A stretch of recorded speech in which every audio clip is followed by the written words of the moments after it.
is going on, everyone? Welcome back to this week's installment on The Lake Show, and I appreciate all of you yet again for making me a part of your day. Last week, I kind of went on a tangent about the NBA and its coaching situation. I went into extreme detail on how the NBA is run by the players mostly, and I think it's very, very bad for the league. I really do. Players have control over player personnel, rotations, who's on the roster, depth chart, all those great aspects of the entire NBA game in general. You know, guys like LeBron James and all the other superstars in the league, they have a lot of pull when it comes to, you know, the players that are on the roster and the coaches that they want. I mean, the most notable one, obviously, is LeBron James. Excuse me. The most notable one, obviously, is LeBron James because he's been meddling in organizational affairs for the better part, pretty much his entire back end of his career, at least the back half of his career. So probably the past 10 to 12 years, LeBron has, you know, been notorious for meddling within organizational affairs, especially when it comes to the roster that's put in front of him, the players, the rotations, the coaches that he wants. You know, a lot of NBA players have their thumb on their organizations and, you know, none so more clear than LeBron James, obviously. So that was my little tangent last week, and something that I predicted, and unfortunately I was right, came true in the NBA, so we're going to talk about that today, and it involves the Phoenix Suns, so we're going to talk about them a little bit today. There's a couple, I know last week I discussed about the fact that May is Mental Health Awareness Month, and I know I talked about last week that I was going to do an episode on that this week. Well, I wanted to hold off one more week for that episode because, well, I want to tell everybody about it, and I'm getting rebaptized next Sunday. Well, technically this upcoming Sunday. So, yeah, I'm saving that mental health episode for after I get baptized again because I have a lot of plans for that episode. You know, my life story, really how I, you know, in a sense came to Christ and allowed him to work wonders in my heart and in my life in general. I've been preaching about it for months and months and months, and I'm going to continue to do so, that he works wonders in our lives. The second you give Jesus Christ the wheel in the car of your life, everything else falls into place. There's no better feeling than having Christ at the center of your heart. Now, I'm not perfect. I try to do better every single day. And, you know, sometimes I come short. I fall short of that goal. But I know with him in my heart and by my side that, you know, no matter what's thrown my way in this world of ours, getting crazier by the day it seems like, but no matter what is thrown my way, I know I'm going to be okay. Because I have the Lord Almighty watching over me, and who's really watching over all of us in our lives. So I wanted to hold off on the mental health episode until next week. So next week, I promise you guys, that is the episode you would want to definitely tune in and watch. I hope my story will be able to resonate with a lot of you. Even if you're not religious, I feel like a lot of aspects that have been going on in my life. Now, ever since I started my channel, I talk bits and pieces about my entire whole story. And in my testimony for my baptism, I have to wrap up a couple things, like wrap up what brought me to where I am today. I have to wrap it all up in, you know, a short speech. But I figured this is a good opportunity for me to give out my whole testimony really next week. When I talk about what led me to it, I'll talk in full detail every aspect over the past 5 years of my life. Now, I know I'm transitioning kind of into a sports channel, which, you know, a lot of people kind of pointed that out to me. But here's my whole thing on mental health. And it is a very, very serious topic for me. It's a very serious topic in general in this day and age that we live in. But the reason I've kind of transitioned is the fact that, you know, eventually when it comes to everything that has consumed you your whole life, it's never important. It's never a bad thing to remember everything that led you to, you know, be the person you are today. That's never a bad thing, is to, you know where you came from and know that you overcame everything. But at the same time, for me, you have to leave the past in the past and look towards the future eventually. I don't think it's healthy to constantly live in the past. Use it, like I say, living life in the rear view mirror. You got to look through the windshield. You got to look through the front windshield when it comes to life. You can gaze back in the rear view mirror every now and then, but it's important not to stay back there. Just look for it as, inspiration and motivation of where you came from and what you're going to achieve in your life, where you're heading, what direction you're heading. And the only way you can see where you're heading is if you're looking straight on. If you're looking through that front windshield, you can't keep peeking back in the rearview mirror. So for me, while I am transitioning to a full-fledged sports channel, I will not at all abandon entirely my mental health journey, and I will not abandon anybody who has looked up to me from time to time. And honestly, probably every episode I will talk about, the scripture. I will talk about a little bit about my faith. I will talk about those things to help people because I still feel like that's important. And I get enjoyment out of all that. And I really get enjoyment about talking about sports in general. Like talking about sports, talking about mental health. Like I guess I'm juggling them right now because I love them both. And obviously, sometimes you pick your battles and it just seems like, it's really what you're leaning in towards. There's only so much that over the past 5 years I can cover because I pretty much covered everything. And next week will probably be the capstone when it comes to, wrapping everything up into one shell, into one big episode. And I really hope you guys find enjoyment in that. But also, it's just the fact that, sports is constantly changing in a way where, there's new information popping up each and every day, especially when it comes to the things I'm going to talk about today. But I really wanted to let everybody know that while I am basically a sports channel, while I am basically a sports talk show, I will never abandon anybody to the fact that needs mental health help or life help in general. I'm always going to preach this stuff. I'm always going to preach about being okay mentally because it's still an important aspect of my life. So a little bit of a disclaimer. I know that I've been doing more sports lately, and it's just the way that I'm transitioning throughout YouTube right now. That's what it boils down to. I've talked so much about mental health, and I've talked so much about what I've been through over the past 5 years. Now, stuff continuously happens, but it's not like as simple as being able to just talk about it. You get what I mean? It's not exactly, you can't pinpoint the words exactly on what to say, what you're currently going through sometimes. Sometimes it just happens. Sometimes it just, it takes time for you to come up with the right explanation on what exactly you may be going through at this moment in time in your life. And I'm doing great right now. But sometimes things happen in life to where it knocks you down a couple steps. And that happened to me recently. But like I said, that bigger episode that I'm working towards next week is the real big episode that I really hope all of you tune into and really can take away some inspiration and motivation from that and even propel you to take your faith seriously and confide in Christ with all your issues that you may have. So I appreciate you guys listening to that little, just debrief of the channel. We've made exponential growths over the past couple months. It's been honestly a true blessing. I'm really grateful for all of you. I love all you guys. I really appreciate the support, the love. It's been overwhelming, and I just love what I do. I love being able to talk about the mental health aspects of the world we live in, but I also love entertaining everybody, basically smack talking some of the best sports issues that go on today. When it comes to the NFL, the NBA, I don't talk MLB because, sorry, it's boring. To me, it's boring. I love baseball, always have. Fun to play, boring to watch.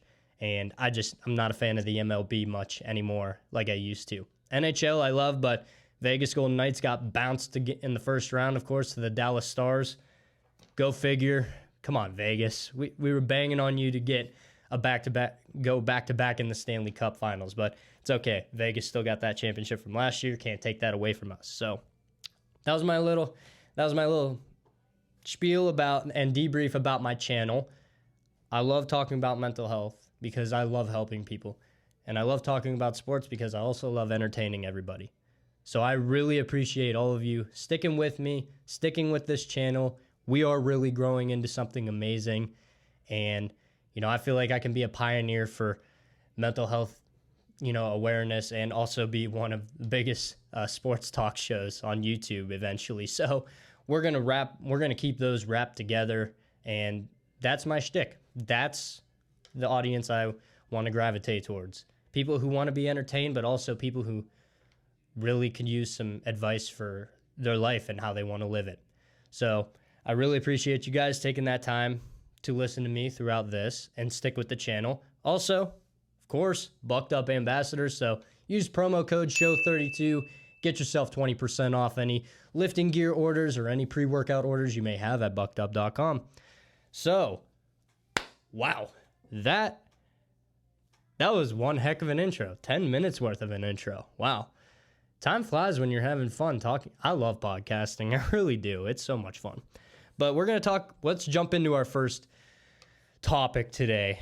And that involves the Phoenix Suns, like I mentioned earlier. And they did exactly what I thought they were going to do. Head coach Frank Vogel has been fired.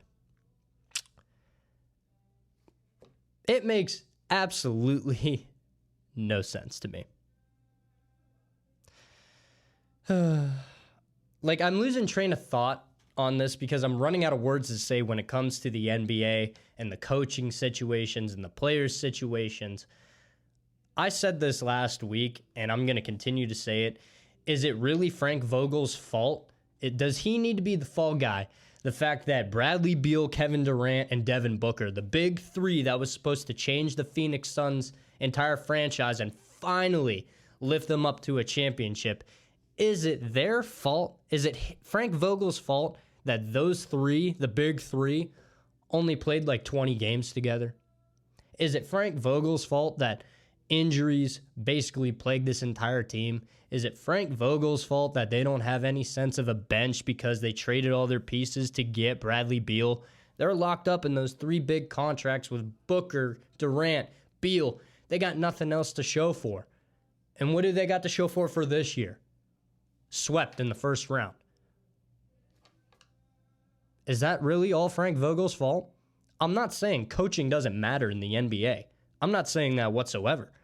But the fact of the matter is that there is no conceivable reason that Frank Vogel should have been fired. He's not a bad coach whatsoever. He won a championship with the grizzly old Lakers back in 2020, unprecedented times during COVID and the bubble. Obviously, the older teams fared better than the younger teams in the NBA at that time. And the Lakers were filled with a bunch of grizzly old vets who knew how to play in the spotlight games and were used to being in the spotlight no matter what. So they got a championship out of it. But neither here nor there. Frank Vogel is still a great coach, in my opinion. I don't think he was necessarily that bad. But at the same time, a couple years ago, I don't think Monty Williams should have been fired from the Suns because he did amazing things too. He did great things with the Suns when they had Chris Paul, DeAndre Ayton, and Kevin Durant and Devin Booker. They did great things together. They made it to the finals against the Bucks, the eventual NBA champion Milwaukee Bucks, coached by Mike Budenholzer, by the way. Go figure, who's now the head coach of the Suns.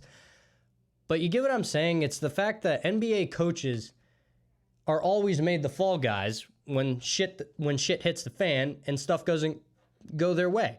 Whenever the franchise has expectations in the NBA, whenever there are certain expectations that need to be met and they fall short, the coaches will always be the fall guys. It doesn't matter if the players get injured. It doesn't matter if the players play poorly. It doesn't matter. No matter what, the coaches are going to be the main fall guys and they'll get fired for it. And then they're left with twiddling their fucking thumbs whether or not they're going to get another job and another shot to be an NBA head coach. I think it's just very unfair to any and all coaches in the NBA. So, Frank Vogel out. In comes Mike Budenholzer, a two-time Coach of the Year, NBA champion with the Milwaukee Bucks. And I talked about it before that Budenholzer shouldn't have been fired from Milwaukee. And now he's going to the team that he defeated in the NBA Finals 2-3 years ago.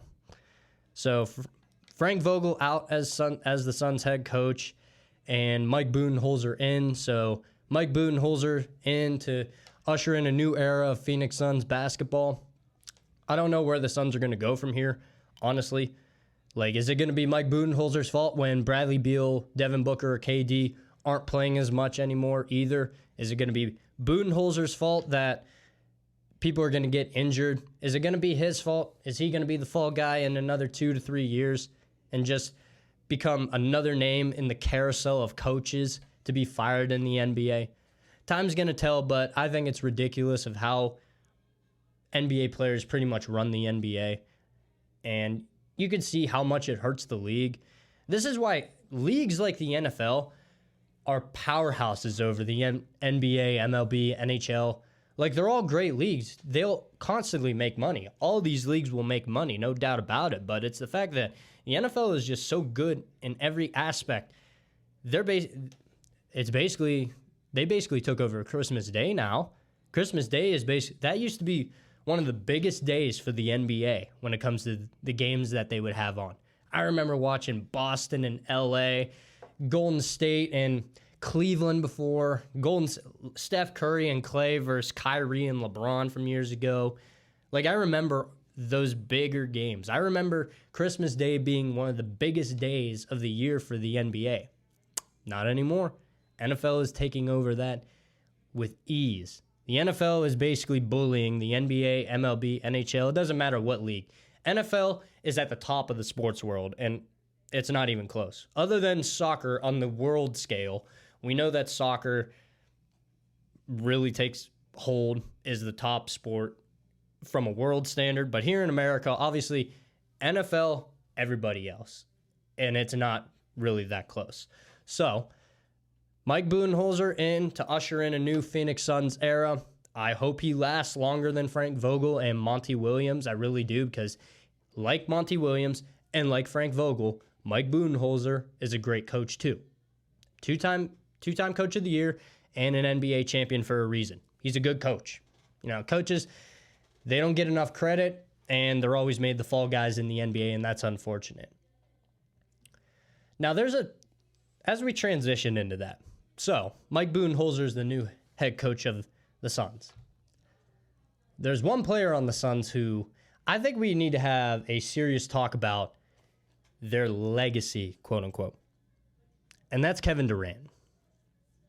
Kevin Durant has a lot of say on their teams.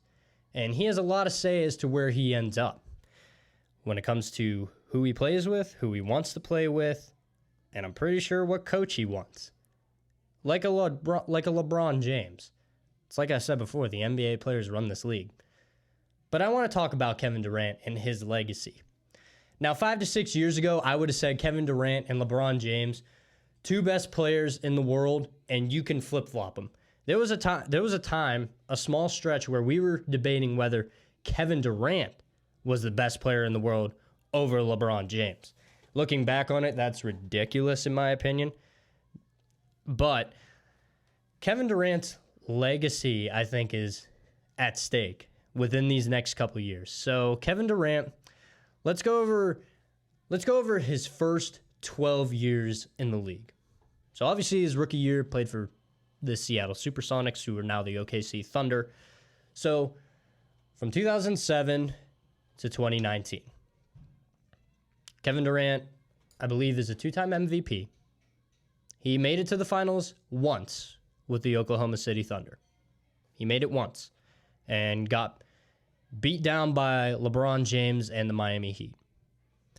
The 2015-2016 season, Kevin Durant had a 3-1 series. Him and Westbrook had a 3-1 series lead over the Golden State Warriors. And they proceeded to blow that series lead. So now, you fast forward that offseason, that is when Kevin Durant ended up making one of the biggest decisions of his life. And here is where the career for Kevin Durant finally shifts. The 2016-2017 team of the Golden State Warriors, Kevin Durant chose to go there. Kevin Durant chose to go to the Warriors that I believe it was the 71-9 or something. Either way, the greatest regular season team of all time, Golden State Warriors, who ended up blowing a 3-1 lead to LeBron James and the Cavs. So Kevin Durant in the offseason joins that team. Joins Steph Curry, probably the greatest three-point shooter of all time. Klay Thompson, arguably the second greatest three-point shooter of all time. And Draymond Green, probably one of the best defensive players that we've ever seen in the entire NBA. And now you add Kevin Durant, probably over the past 12, 15 years, easily one of the top 5 players in the entire NBA over that 15-year stretch. And definitely, in my opinion, still even to this day, one of the greatest players of all time. Not necessarily on the level of LeBron James anymore, but we're going to talk about that. So in that stretch, the 3 years he was with Golden State, he had 2 championships. He ended up winning 2 championships and I believe 2 finals MVPs with the Golden State Warriors. So that's when Kevin Durant's career finally reached the next level. He finally was able to win a championship. He was finally able to win that finals MVP. Everything that he couldn't win in OKC, he finally won in Golden State. And 2018-2019 season with Golden State, obviously they made the finals, but Kevin Durant was hurt, did not participate. And that Warriors team was basically hobbled that entire series. It wasn't shocking to me when they lost to the Kawhi Leonard-led Toronto Raptors.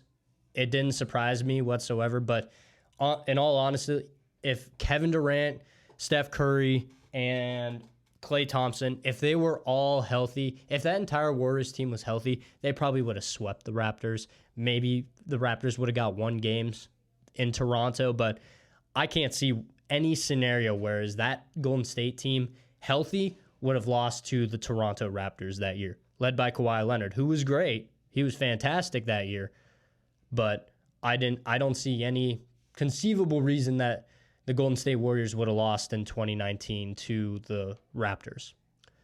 So here's the issue that takes place now. Kevin Durant butting heads with Draymond Green, and this obviously caused a relationship to go sour in Golden State. So Kevin Durant wanted out. He ended up leaving, and he went to the Brooklyn Nets. He did not play the 2019-2020 season because of a torn Achilles, so we're going to exclude that year. Well, we don't need to. So 4 years with Brooklyn. On a technicality basis, 4 years with Brooklyn now. Went to Brooklyn to play with Ben Simmons, the most overrated player in the past probably 8 years in the NBA, Kyrie Irving. That team really didn't amount to much. If you think about it, Kevin Durant made the worst decision of his life going to the Brooklyn Nets to play with Kyrie. He left Steve Kerr, probably one of the greatest coaches of all time. He left Steph Curry, the greatest three-point shooter of all time, and Klay Thompson, the second greatest three-point shooter of all time. The stability of the Warriors organization for a franchise that hasn't been relevant in damn near 12 years. The last time the Nets were really relevant was when they had Paul Pierce and Kevin Garnett, and that team really didn't amount to much. So when Kevin Durant joined Brooklyn, the biggest issue was health, and another big issue was the fact that they also didn't have a bench, and Steve Nash was the head coach at that time. So Kevin Durant has been swept twice in the playoffs, including this past season with Phoenix, and hasn't had any finals appearances or MVPs to his name since he left the Golden State Warriors. So it's been a couple years since Kevin Durant has been with the Warriors. Hypothetically speaking, I can see Kevin Durant playing another 3 to 4 years in this league, at least at the level he can now, because I still think he's one of the best players in the world, at least top 10, I would say. He's nowhere near the top 3 anymore from a production standpoint, in my opinion. But when it comes to his level of play and quality of player, if he is, I do believe he's a top 10 player in the league. But realistically, if Kevin Durant is to play the next 3 to 4 years of his career, just in general in the NBA, if he does not make a finals, win an MVP, or even make a conference championship again, how are we going to look at Kevin Durant in his entire career? Because he couldn't win anything in OKC other than the MVP. I believe he only won 1 MVP when he was in Oklahoma City. So he's going to be known as the guy who blew a 3-1 lead to the Golden State Warriors, the guy who won an MVP but couldn't win anything else in OKC, despite having James Harden one year, James Harden and Russell Westbrook in their, not necessarily in their primes yet, but still up-and-coming talents, Russell Westbrook and James Harden, blowing a 3-1 lead to the best Warriors team of all time, arguably, then jumping ship and joining said team that came back on you 3-1. You get 2 championships out of it and 2 finals MVPs. Then you leave the stability and the sheer star power of that organization because you want to be the guy in Brooklyn and now in Phoenix, and who knows where else in the future. And now all of a sudden, I think we're looking at Kevin Durant as not a top 10 player of all time, but maybe a top 20 player, and not necessarily one of the top 10 greats of all time. I think we'll be just talking about him as a guy who is really good at shooting and a guy who has his rings because of Steph Curry and Klay Thompson. That's a hot take, I know, because for the longest time, I loved Kevin Durant for the longest time. He was one of my favorite players growing up, and when I watched the NBA more consistently back in the day when he was especially at OKC in the first 2 years at Golden State. But I think that Kevin Durant's legacy is in jeopardy. He can't be the guy anymore. You can't build your entire team around Kevin Durant. He doesn't elevate others, really. He's just a scorer. That's really what Kevin Durant is right now. He's a good quality, probably one of the best scorers in the league, but not necessarily the best overall team player that you would want on your roster. So, realistically, if Kevin Durant plays another 3 to 4 years, I think we'll be looking at Kevin Durant a lot differently because he will only have 2 championships. He has some MVPs to his name and some finals MVPs, but realistically, if he never jumped ship to the Warriors, can we even safely say that he would even have those rings? Can we safely say he would even have those finals MVPs? Probably not. I can't see a scenario where, had he stayed in OKC or maybe even went somewhere else in free agency, but at this current moment in time, I can safely say, it's a hot take, I know it is, but he has those rings because of Steph Curry, who is in the smack dab middle of his prime, and the same thing with Klay Thompson. The Splash Brothers, the peak Splash Brothers, where they just went on a tear across the entire league. The 2 best shooters of all time on the same team got Kevin Durant those rings, got Kevin Durant those championships, got Kevin Durant those finals MVPs. It took Steph Curry and Klay Thompson to help elevate Kevin Durant to the place that he could not elevate himself to in Oklahoma City or in Brooklyn or in Phoenix. So, yes, it's a hot take, I know. If Kevin Durant wins another championship or a finals MVP or an MVP again, which is highly unlikely in my opinion, I think we're just talking about Kevin Durant as a guy. Not necessarily, I think he would still go down as like one of the top 20, 25 players of all time in the entire NBA's history. But as far as looking at him as one of the top 10 greats of all time, I wouldn't be able to put him in there because it was, in my opinion, it was Steph and Klay and Steve Kerr who got him those rings and got him those championships and elevated him to another level that he couldn't do himself in OKC, Brooklyn, or Phoenix. That's the reality of it. I know that's a very, very hot take, but I don't know if you're Kevin Durant. I don't honestly know what you're going to do. I hope he stays in Phoenix, and I really hope that they restructure that team to, finally be able to propel something past the second round and back into the finals. Because I would really love to see Kevin Durant win another ring, not for the Golden State Warriors, because that was the team to hate back in a couple years ago. That was really the team to hate in the late 2010s, was the Golden State Warriors, mainly just because they were so good and everybody was tired of seeing them in the finals. So same way that everybody hated LeBron for being in the finals. I believe it was 9 straight years. Either way, so Kevin Durant's legacy is at stake over the next couple years, and I definitely think it's on a downward spiral, including his career right now, downward spiral. And if he continues to meddle within organizational affairs, especially when it comes to coaches and player personnel, I think Kevin Durant's only hurting his own legacy at this point. Those rings that he has with Golden State, they weren't won by him.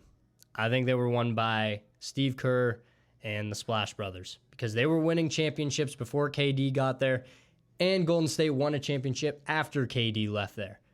Now, granted, that was the easiest playoff run that the Golden State Warriors at that time, at least with all the guys exiting their primes, that was the easiest path they had to the finals. They did beat a quality Boston team in the finals, I'll give them that, but moral of the story, the Golden State Warriors won championships before Durant, and they won championships after Durant. So I think it's entirely plausible you can make the argument that that organization, the Golden State Warriors, led by Steve Kerr at head coach, and you had the 2 best shooters of all time, the Splash Brothers, Steph Curry and Klay Thompson, and a bully Draymond Green, one of the best defensive players we've ever seen.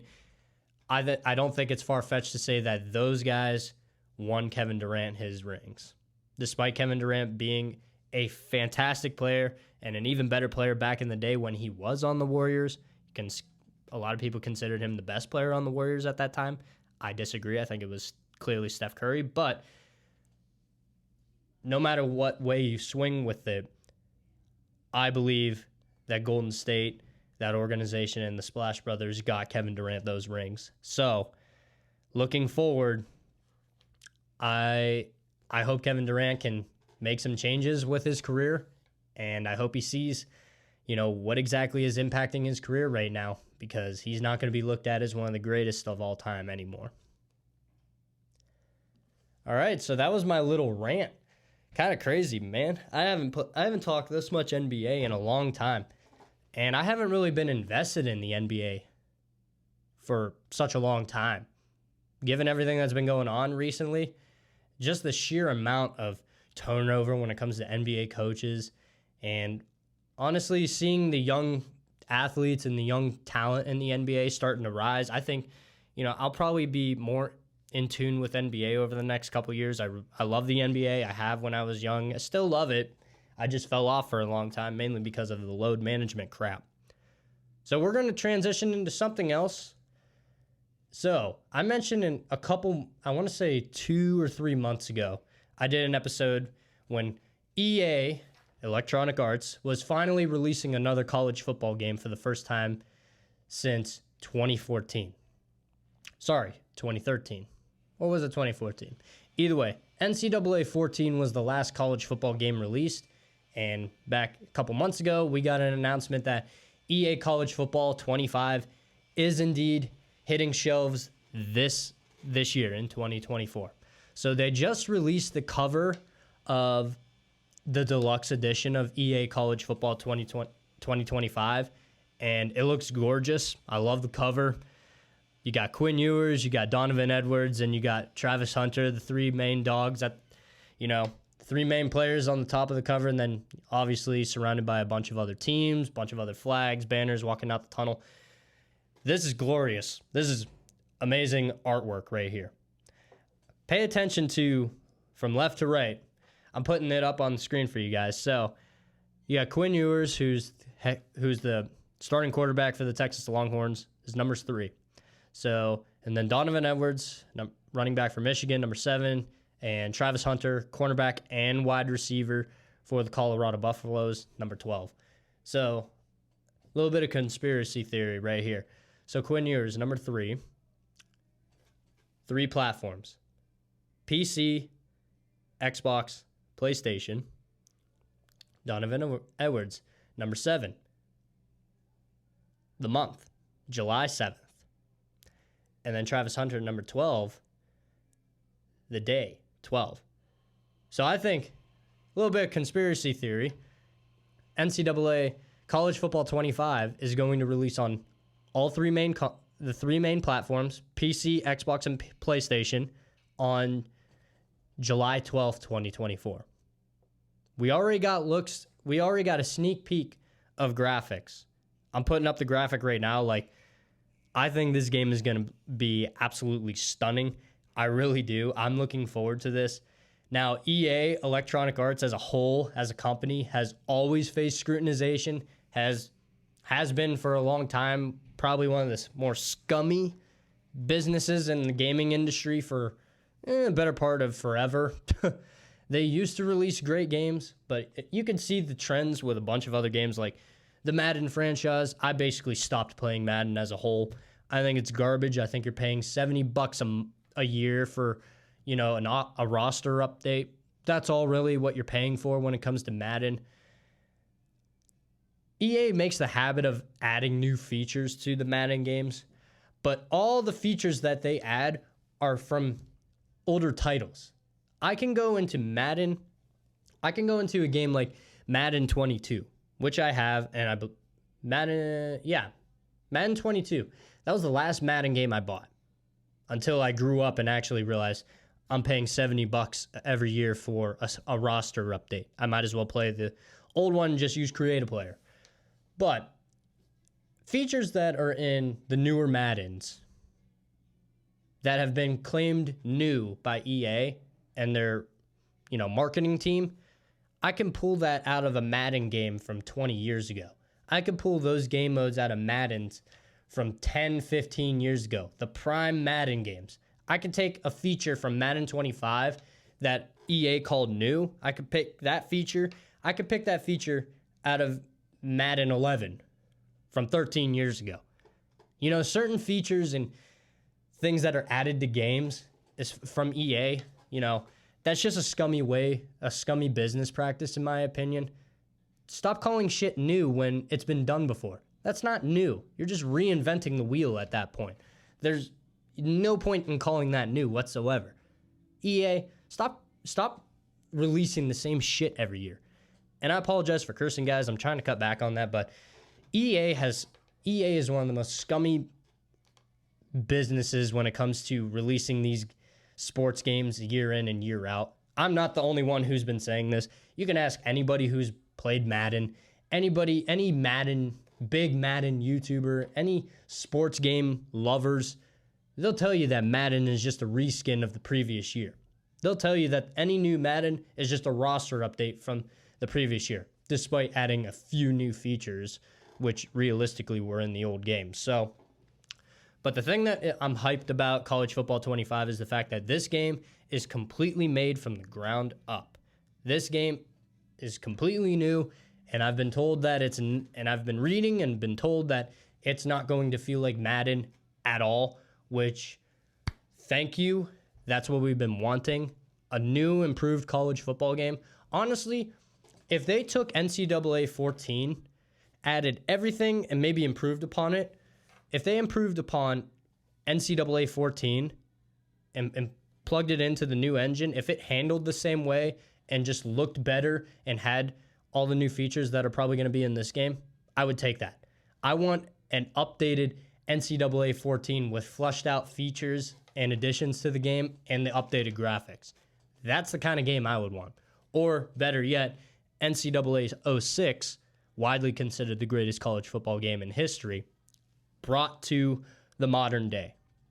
A modern day NCAA 06 would be probably the greatest sports game of all time. And I don't think that would necessarily be close. So the deluxe edition, the cover has been released. I'm really curious as to who the cover athlete's going to be for College Football 25.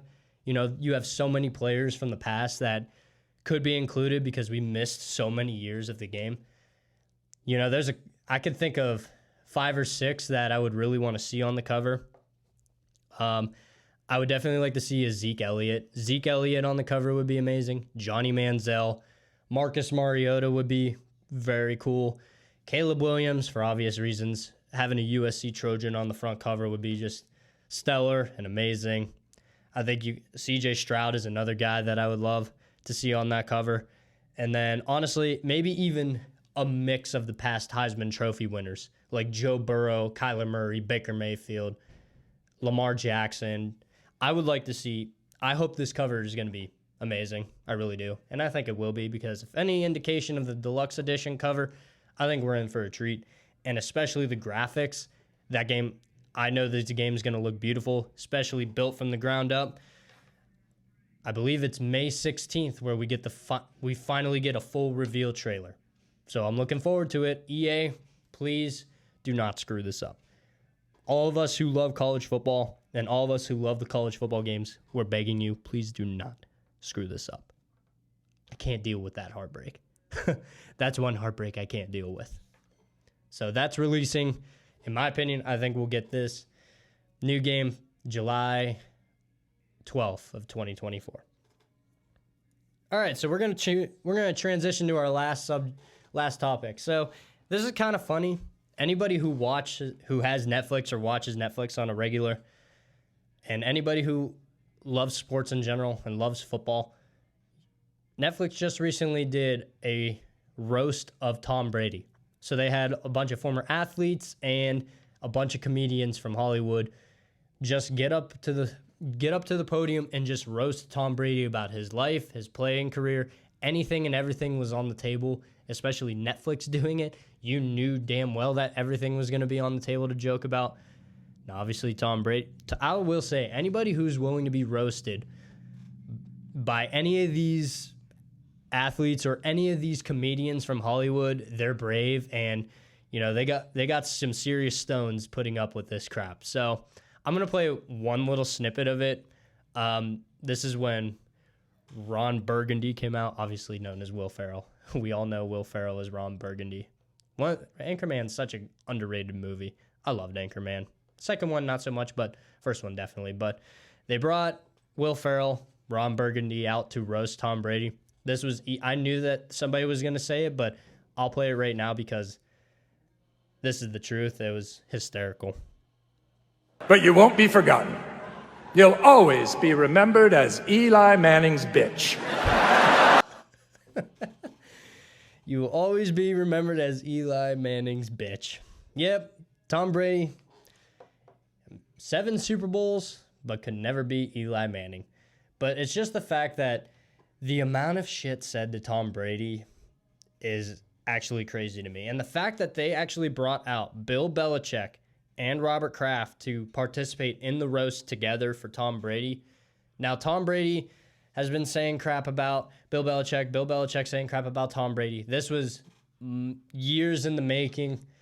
I think it really broke the ice between those three when it comes to the whole ordeal that happened. Tom Brady leaving for Tampa Bay years ago, Bill Belichick being quote-unquote a hard ass for years on end when Tom was the quarterback for New England.